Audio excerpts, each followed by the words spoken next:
नमस्कार, बहुत स्वागत है आपका हमारे इस खास कार्यक्रम खबरों की खबर में। मैं हूं आपके साथ अमित शर्मा। इस कार्यक्रम में हम देश दुनिया की तमाम बड़ी खबरों पर चर्चा करते हैं जो सुर्खियों में रहती है। तो चलिए इस कार्यक्रम की शुरुआत करते हैं। प्रधानमंत्री नरेंद्र मोदी 28 मई को नए संसद भवन में सेंगोल यानी राजदंड स्थापित करेंगे। इसका संबंध तमिल इतिहास से है। यह लगभग 2000 साल पुराने संगम काल का है। ब्रिटिश शासन ने भारत को सत्ता हस्तांतरित करने के प्रतीक स्वरूप प्रथम प्रधानमंत्री जवाहरलाल नेहरू को यह दिया था। ये राजदंड सेंगोल अभी इलाहाबाद के एक संग्रहालय में रखा हुआ है। ये राजदंड पहले माउंटबेटन को दिया गया था। बाद में पुजारी ने इसे गंगाजल से पवित्र किया और नेहरू जी को दिया। ये एक ऐसी ऐतिहासिक घटना थी जिसके बारे में किसी को नहीं पता था। इस राजदंड को इलाहाबाद संग्रहालय में यह कहकर रखा गया कि ये एक गोल्डन वॉकिंग स्टिक है जो पंडित नेहरू को दी गई थी। सेंगोल का संबंध चोल राजाओं से था। राजाओं के राज्याभिषेक का नेतृत्व करने और सत्ता के हस्तांतरण को पवित्र करने के लिए आध्यात्मिक गुरुओं के लिए ये एक प्रथा थी। इस प्रथा को शासक को मान्यता देने के तौर पर देखा जाता था। और सिलसिलेवार हम सभी खबरों पर विस्तार से चर्चा करेंगे। इसके लिए हमारे साथ टीवी 24 के आउटपुट हेड कृष्ण कुमार सिकंदर जी भी स्टूडियो में मौजूद हैं। सिकंदर जी, आपका बहुत बहुत स्वागत एक बार फिर खबरों की खबर में। सिकंदर जी, सेंगोल जिसके बारे में बहुत कम लोगों को जानकारी थी, लेकिन पिछले 2 दिनों से यदि हम देखें तो लगातार ये चर्चा में बना हुआ है। सबसे पहले हम इसके महत्व और इसकी पृष्ठभूमि को आपसे समझना चाहेंगे। सेंगोल जो है कोई नया शब्द नहीं है। जैसा कि आपने बताया पहले कि 2000 साल पुराना ये मामला है, लेकिन ये उससे भी पहले का है। महाभारत काल में भी राजदंड की बात आती है, रामायण काल में भी राजदंड की बात आती है। और हम देखते हैं आमतौर पर सत्ता हस्तांतरण का अर्थ है कि जो एक राजा जब दूसरे राजा पर अधिकार जमा लेता है तो सत्ता हस्तांतरण होता है और वहाँ उस समय उसे राजदंड देता है। ये चूँकि धर्म का प्रतीक है, ये न्याय का प्रतीक है, ये शांति का प्रतीक है, ये संपन्नता का प्रतीक है। तो इसलिए राजा को माना जाता है कि ये राजदंड जिसके हाथ में रहेगा वो अपने प्रजा का पूरा ख्याल रखेगा, उसके साथ न्याय करेगा, व्यवस्था ठीक रखेगा, उसे एक न्यायप्रिय और जिसको कहा जाए प्रशासनिक रूप से न्याय संगत प्रक्रिया के लिए इसको राजदंड को या सेंगोल जिसको कहते हैं उसको माना जाता है। आप अगर जिस किसी ने उस ज़माने में देखा होगा, उस समय तो टीवी चलती नहीं थी, विजुअल पुराने black and white photo available होंगे लोगों के पास या संग्रहालय में मिल जाएगा, उस ज़माने के फ़ोटोग्राफ़र भी रहे होंगे कि ब्रिटिश सरकार का जब राज्याभिषेक हुआ था तो उसके समारोह में किंग चार्ल्स तृतीय को के हाथों में एक छड़ी थमाई गई थी और ये छड़ी जो है यही सेंगोल थी। उस समय चूँकि सारे भारतवर्ष के जितने भी राजा थे उन सभी राजाओं से सत्ता लगभग ब्रिटिश सरकार छीन चुकी थी और ये सब ब्रिटिश सरकार के अधीन आ गए थे। तो राज्य की पूरे देश की सत्ता जो है ये चली गई इसके पास, अंग्रेज़ों के पास। तो ब्रिटिश की ओर से जो किंग चार्ल्स आए तो उनको राजदंड देकर ये स्वीकार किया गया कि इनका राज्याभिषेक हो गया, अब राजा ये हैं। इसी तरह से अगर हम गौर करेंगे, कभी आपने तस्वीरों में देखा होगा कि राजा जूलियस सीजर के चित्र को देखा होगा, उनके हाथों में भी इस तरह के लंबी छड़ी लिए हुए रहते हैं। मिस्र के मेसोपोटामिया में भी अगर हम देखें तो उनके पुराने चित्रों को तो ये हमें राजदंड दिखाई देता है। बाकी बहुत दूर की बात नहीं है, पुराने भारतीय सिनेमा के अंदर भी जब राज सिंहासन या राज्य अभिषेक की कोई का सीन दिखाया जाता है तो राजदंड देने की व्यवस्था है। अब ये 70 साल 75 साल तक राजदंड की बात छुपी रही कि इस तरह की कोई राजदंड को दिया गया। एक्चुअल क्या है कि भारत को आज़ादी नहीं मिली बल्कि सत्ता का हस्तांतरण हुआ है। ये इस बात का प्रमाण है, क्योंकि पंडित नेहरू को ये राजदंड दिया गया था तो निश्चित रूप से उस समय कहा भी गया था कि पावर ऑफ ट्रांसफ़र, ये जो है सत्ता का हस्तांतरण हुआ था, स्वतंत्रता नहीं थी। क्योंकि अंग्रेज़ों ने भी उसको अनुमान था कि कुछ समय बाद सत्ता हम वापस ले सकते हैं, इसलिए उन्होंने सत्ता का हस्तांतरण किया। देश छोड़कर भागने से बाद भी वो बहुत समय तक रहे। तो ये इसका महत्व, ऐतिहासिक महत्व है इसका। बिल्कुल, तो इसका काफ़ी ऐतिहासिक महत्व है और सत्ता के हस्तांतरण का ये प्रतीक है और इसे 28 मई को विधिवत स्थापित भी किया जाएगा सेंट्रल विस्टा प्रोजेक्ट के तहत बनने जा रहे नए संसद भवन में। आगे सवाल भी कर सकते हैं। बिल्कुल, लेकिन जिस तरह से अब इस पर सियासत भी काफ़ी हो रही है, जिस तरह से हमने कल भी इस पर चर्चा की थी सिकंदर जी कि एक भव्य समारोह होने जा रहा है, लेकिन इस पर राजनीति भी हो रही है, तो इसे कितना आप सही मानते हैं? ये मैं इसको राजनीति के रूप में नहीं ले जाना चाहूँगा। आज मैं चाहूँगा कि लोग इसके ऐतिहासिक महत्व को समझें। जी, ये बहुत ज़रूरी है। ये 14 अगस्त 1947 को भारत के तत्कालीन गवर्नर थे राजगोपालाचारी। भारत के अंतिम गवर्नर थे वो जी, राजगोपालाचारी। उनको ये छड़ी सौंपी गई थी, उन्होंने पंडित नेहरू को दिया था। ये इसमें महत्वपूर्ण बात है। और उन्होंने पंडित नेहरू को आश्वस्त किया था कि इस तरह के समारोह आयोजित होने चाहिए, ये हमारे भारतीय संस्कृति की परंपरा में है। जी, जब 14 अगस्त 47 को सत्ता का हस्तांतरण हुआ तो उस समय 3 लोग विशेष रूप से तमिलनाडु से आए थे जी, और यह उनको लाया गया था क्योंकि ये तमिल की परंपरा में है, चोल राजाओं की परंपरा में था ये हिस्सा। तो ये 3 लोग लाए गए थे। उसके अधीन इसमें 3 थे, इसमें एक मुख्य पुजारी थे जिनका नाम नादस्वरम था, वादक था, राजस्थानी पिल्लई थे और ओथोवर जो गायक थे। ये तीनों लोग सेंगोल लेकर आए थे और इन्होंने ही पूरी कार्रवाई का संचालन किया था। तो ये तमिल राजाओं के पास ये सेंगोल जो है, ये राजदंड एक जो शब्द है वो वास्तव में सेंगोल का ही पर्यायवाची शब्द है। ये जो है संस्कृत शब्द शंख से बना हुआ है। शंखनाद किया जाता है हमेशा जो है या तो युद्ध के लिए किया जाता है या विजय के लिए किया जाता है। तो ये विजय का प्रतीक है शंखनाद, इसलिए संगोल शब्द संस्कृत के शब्द से बना हुआ है, शंख का ये शब्द। जी, तो 2 महाकाव्यों में भी इसका जिक्र है। दक्षिण के 2 बड़े महाकाव्यों में भी इसका प्रतीक है, जिसकी जानकारी मिलती है। और संगम काल में ही जो है राजदंड का उपयोग प्रसिद्ध रहा है। तमिल काव्य में अगर तिरुकुलम में संगोल को लेकर एक पूरा अध्याय है। प्राचीन शैव थंबुराई आदिनम मठ के प्रमुख ने नेहरू को 1947 में सेंगोल भेंट किया था। तो ये इसका इतिहास है। अब रह गई बात कि ये बात इतने दिनों तक छुपी क्यों, कैसे रही। खुद प्रधानमंत्री मोदी को भी ये बात नहीं पता थी कि इस तरह का सत्ता हस्तांतरण के समय कोई संगोल या राजदंड दिया गया था। ये उन्हें 2 साल पहले पता लगा। इलाहाबाद वो गए हुए थे या इलाहाबाद से उन्होंने, शायद मुझे जहाँ तक जानकारी है, किसी ने उनको बताया कि यहाँ एक राजदंड रखा हुआ है। और इस राजदंड में खासियत ये है कि इसके ऊपर का जो मुठा है वो सोने का है और उस पर नंदी बने हुए हैं। जी, नंदी जो है, इसका मतलब है कि चोल राजा शिव भक्त हुआ करते थे और नंदी जो है वो माना जाता है और शिव को माना जाता है कि संसार के जो है संचालक के रूप में उनको माना जाता है। पालक तो नहीं, पालक तो विष्णु है, संचालक के रूप में माना जाता है क्योंकि संहार और जीवन उनके हाथ में होता है। तो न्याय का प्रतीक उसे माना गया। और इस जो दंड मिला है, इसमें नीचे एक जो छड़ी है उसका जो है वो जो है चांदी का है। तो पंडित नेहरू ने इसे सामान्य एक समझा कि प्रतीक है, इसको हाथ से पकड़ कर चलने, टेक के चलने उलने का होगा, कभी बुढ़ापे में काम आएगा। मैंने इस तरह की सोच में उन्होंने उसको किनारे कर दिया, उसका महत्व नहीं समझा कि ये क्या है।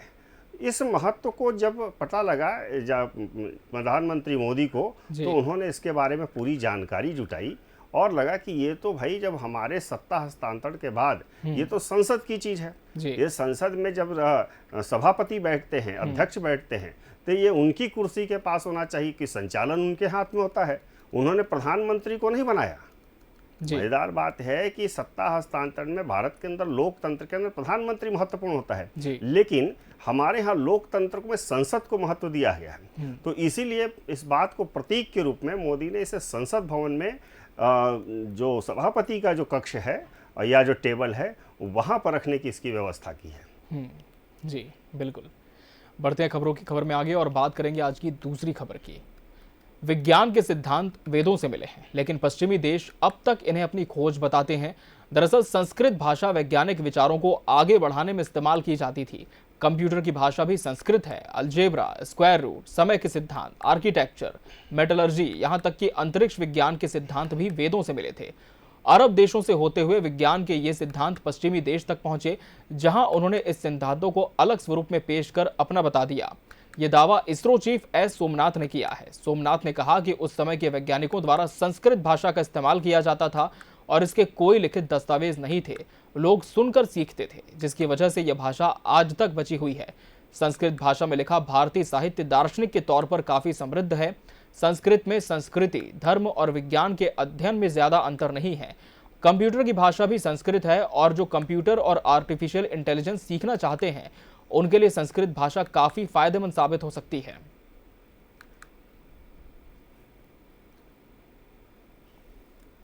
All of you are inspired by space, all of you like space technology, all of you are very happy about reading about it, knowing about it. Is it so? Or you are interested in other sciences? No, there are so many other sciences. Space is not the only science technology domain. There are plenty of sciences like biotechnology, biosciences, the science which deals with electronics technologies, material sciences, medicines, artificial intelligence and robotics. Plenty of them, right? Sikandar जी, अब तो वैज्ञानिक भी इस बात को तवज्जो दे रहे हैं कि जो तमाम संस्कृति निकली है, तमाम चीज़ें निकली हैं, वो संस्कृत से होकर ही निकली है। हालांकि संस्कृत को तो पहले भी सभी भाषाओं की जननी कहा जाता था, प्राचीन काल से ही इसका काफ़ी महत्व है, लेकिन अब वैज्ञानिक भी इस पर बल दे रहे हैं। वैज्ञानिक जो बल दे रहे हैं ये नई बात नहीं है, वैज्ञानिकों ने पहले ही बल दिया है, लेकिन पश्चिम के देशों ने इसे कभी मान्यता नहीं दी है। जी, जब हमारा एक तरह से गुलामी का दौर था, जब उस समय खास करके चतुर लोग जो थे उन लोगों ने बड़ी चतुराई से हमारे चीज़ों को चुरा लिया और इसका असर ये हुआ कि वो हमें बताने लगे कि ये सांप बिच्छू वाले देश हैं, ये मदारियों का देश है और ख़ुद को जो है बड़े महत्वपूर्ण और बड़े खोजपूर्ण वाले बात होते हैं। यही कारण है कि मैं जिस समय कार्ल मार्क्स ने भी अपनी पुस्तक में लिखा है कि जब दुनिया में नए नए प्रयोग हो रहे थे तब भारत में पांडुलिपियाँ लिखी जा रही थी। आज जो बात इसरो के प्रमुख कह रहे हैं उसमें काफ़ी दम है कि हमारे यहाँ पांडुलिपियाँ थी, हमारे यहाँ याद किया जाता था, लिखित दस्तावेज नहीं है। इसी बात का फ़ायदा उठा रहे हैं, ये बताते हैं कि हमारे पास सब है, लेकिन कोई इनसे पूछे या कोई समझने की ज़रूरत है कि पूरे खोज को ये लिखते हैं रिसर्च। रिसर्च लिखने का मतलब ही है कि इन्होंने सर्च नहीं किया है बल्कि इन्होंने रिसर्च किया है, फिर से खोजा है। यानी वो चीज़ पहले से मौजूद थी, पता थी, जानकारी में थी, उसके बारे में इन्होंने उसको दस्तावेज के रूप में लाया है। तो ये रिसर्च जो शब्द है यही संदिग्ध पैदा कर देता है कि किस प्रकार से भारतीय विज्ञान को दरकिनार किया गया। एक घटना मुझे याद है कि सुभाष चंद्र बोस ने ये प्रसिद्ध विज्ञानी हुए, अपने थोड़ा नाम याद नहीं आ रहा है जी, तो उनको जो है भी इसी तरह का हमें यार नोबेल क्यों नहीं मिल पाया। नोबेल नहीं मिलने के पीछे एक कारण था कि पश्चिम के विज्ञानी थे, वो अपने आप को ही प्रभु सिद्ध और साबित करना चाहते थे। हर चीज़ का श्रेय उन्होंने लिया। माइक्रोनी ने उसका श्रेय ले लिया कि रेडियो हमने बनाया, आकाशवाणी हमने बनाया, दूरभाष हमने, हमारे यहाँ सब चीज़ें पहले से मौजूद थी। जिस यहाँ तक कि अगर हम बात करें, आज होते हैं राडार की बात। राडार तो हमारे रामायण काल में भी है, रामचरितमानस में इसका उल्लेख है कि जब हनुमान जी जा रहे थे लंका की ओर तो एक कोई शक्ति थी जो उसे खींच रही थी समुद्र की ओर। तो वो उस समय का इतना विकसित राडार था कि बाद में निशाना नहीं लगाना है, उसी समय खींच लेना है। तो हमारे पास तो बहुत सारी चीज़ें थी, लेकिन दुर्भाग्य से इसका लाभ हमें नहीं मिल पाया क्योंकि हमारे पास दस्तावेज नहीं थे। अब दस्तावेज मिले कैसे? दस्तावेज तो हमारे नालंदा विश्वविद्यालय में जल गए, जिन्होंने मुग़ल आक्रमणकारियों ने जला दिया। तक्षशिला विश्वविद्यालय नष्ट हो गया, विक्रमशिला विश्वविद्यालय रहा नहीं। जहाँ दस्तावेज थे वो नष्ट हो गए। तो हमारे पास अगर कहें कि लेबोरेटरी कहाँ थी, दस्तावेज कहाँ थे, तो ये मिलना मुश्किल है। लेकिन ये बात सत्य है कि भारत में ही सब कुछ का जन्म हुआ और आविष्कार हुआ। आज मैं बात करता हूँ आर्यभट्ट की, बात ही लोग करते हैं कि आर्यभट्ट कितने साल, 2000 साल पुराने की बात है आर्यभट्ट की। कहते हैं जीरो मुझे दिया।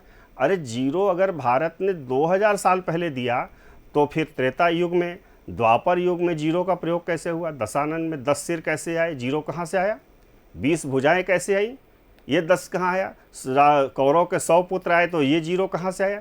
जीरो तो हमारे यहाँ सदियों से रहा है। अब ये पश्चिम के वैज्ञानिक बताते हैं कि आर्यभट्ट ने हमें जीरो दिया, आर्यभट्ट से पहले भी जीरो था। ये रिसर्च करते रहे हैं और भारत के संस्कृति के शब्द में अब जो कहा है इसरो के वैज्ञानिक ने कि संस्कृत जो है या कंप्यूटर में बहुत अंतर नहीं है, तो उसके पीछे जो उन्होंने तर्क दिया है कि संस्कृत जिस प्रकार से उस जमाने में प्रसार की प्रमुख भाषा थी, आज कंप्यूटर उसी तरह से प्रसार का प्रमुख माध्यम है। इसलिए ये महत्वपूर्ण है। यह अंतरिक्ष विज्ञान की एक किताब है, 8वीं शताब्दी में लिखा था, इसका नाम है सूर्य सिद्धांत। इस किताब के अंदर जो है सौर ऊर्जा, टाइम स्केल, इसके बारे में बताया गया है। हमारे प्राचीन ऋषि मुनि विज्ञानी इसका अध्ययन करते रहे हैं। विज्ञान, चिकित्सा, भौतिक विज्ञान, रसायन विज्ञान, ये सब संस्कृत भाषा में लिखे गए हैं।